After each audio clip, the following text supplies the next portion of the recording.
How to fix CapCut PC lagging.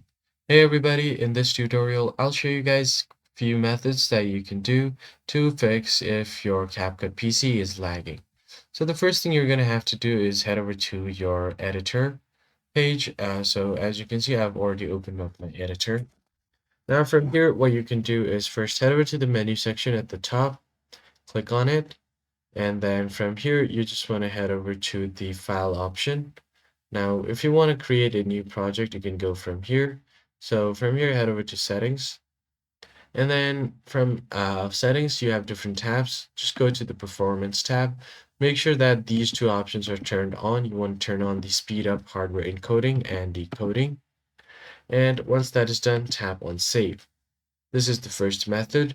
The second method is to actually enhance your GPU speed. So you can go to settings again and head over to performance tab. Make sure that you render interface with the GPU. Once you do this, all of your video playbacks will be a lot smoother. And once that is done, you could also turn on the proxies. So what happens is proxies are small chunks of video files that ensures a smooth video playback without losing its quality. So if you turn it on, you can manually save where you want to save your proxies, as well as you can manually delete them. Now it will auto clear on 10 GB, and once that is done, tap on save. I'm going to keep it off for now, but you can easily turn it on. But let's just import a high quality video here to see how it looks. So here is an HD video. So I'm just going to go ahead and play it. And as you can see, it's a very smooth video playback on the preview.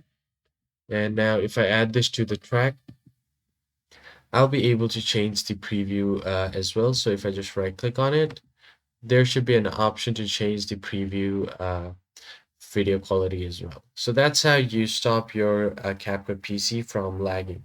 I hope this tutorial was helpful to you guys, and I'll catch you on the next one. Thanks for watching.